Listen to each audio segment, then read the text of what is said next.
এবার পঞ্চম দফায় দুয়ারে শিক্ষা দপ্তর কর্মসূচি পালিত হল মালদা শহরের ললিত মোহন হাই স্কুলে, যার মূল উদ্যোক্তা ছিলেন মালদা জেলা মাধ্যমিক বিদ্যালয় পরিদর্শক।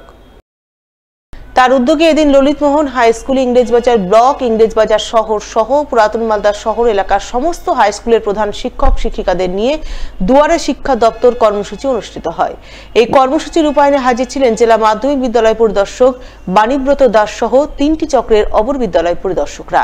তারা বিভিন্ন হাই স্কুলের প্রধান শিক্ষক শিক্ষিকাদের বিভিন্ন সমস্যা ও অভাব অভিযোগের কথা শোনেন এবং সেই সমস্ত সমস্যার সমাধানে আগামী দিনে প্রয়োজনীয় উদ্যোগ গ্রহণের আশ্বাসবাণী শোনান।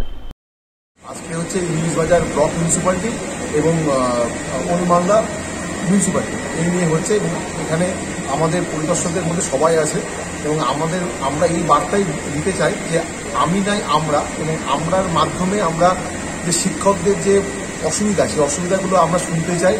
আমরা বলছি না যে আমরা 100% এটা দূরীকরণ করতে পারবো, কিন্তু আমরা যদি 50%ও করতে পারি তাহলে আমরা আমাদের যে পরিদর্শকদের টিম, আমাদের মালদার যে সবচেয়ে বড় টিম পরিদর্শকদের, সেই টিম নিজেদের পরিশ্রমকে সার্থক বলে মনে করি। আমাদের এই টিমকে নিয়ে শিক্ষকদের কাছে যেতে চাই, তাদের প্রবলেম শুনতে চাই এবং সেই প্রবলেমটাকে আমরা সমস্ত সমাধানে এগিয়ে যেতে চাই। মালদা জেলা সমগ্র শিক্ষা মিশনের উদ্যোগে বিশেষ চাহিদা সম্পন্ন ছাত্রছাত্রীদের বসে আঁকো প্রতিযোগিতা হয়ে গেল বৃহস্পতিবার। বামনগোলা চক্র এবং বামনগোলা পূর্ব চক্রের ব্যবস্থাপনায় এদিন বসে আঁকো প্রতিযোগিতা অনুষ্ঠিত হয় মহেশপুর হাই স্কুলে। উপস্থিত ছিলেন বামনগোলা পূর্ব চক্রের স্পেশাল এডুকেটর বিবেক কুমার দাস। এদিন তার তত্ত্বাবধানে দুটি চক্রের বিভিন্ন হাই স্কুলের অষ্টম থেকে দ্বাদশ শ্রেণীর মোট 19 জন বিশেষ চাহিদা সম্পন্ন ছাত্রছাত্রী বসে আঁকো প্রতিযোগিতায় অংশগ্রহণ করে বলে জানা গেছে।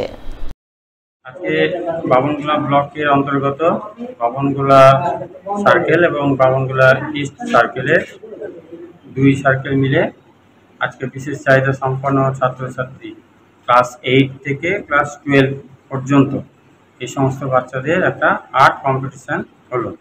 এটি আমাদের মালদা জেলা সর্বশিক্ষা মিশন ও ইউনিসেফের এই প্রোগ্রামের অংশগ্রহণের মাধ্যমে আজকে এদের যে আর্ট কম্পিটিশানটা হলো তাতে 19 জন পার্টিসিপেশন করেছে। উদ্দেশ্য হচ্ছে আগামী দিনে এই বাচ্চারাও যে কিছু করতে পারে সেটা মানুষের কাছে পৌঁছানোই এটা লক্ষ্য।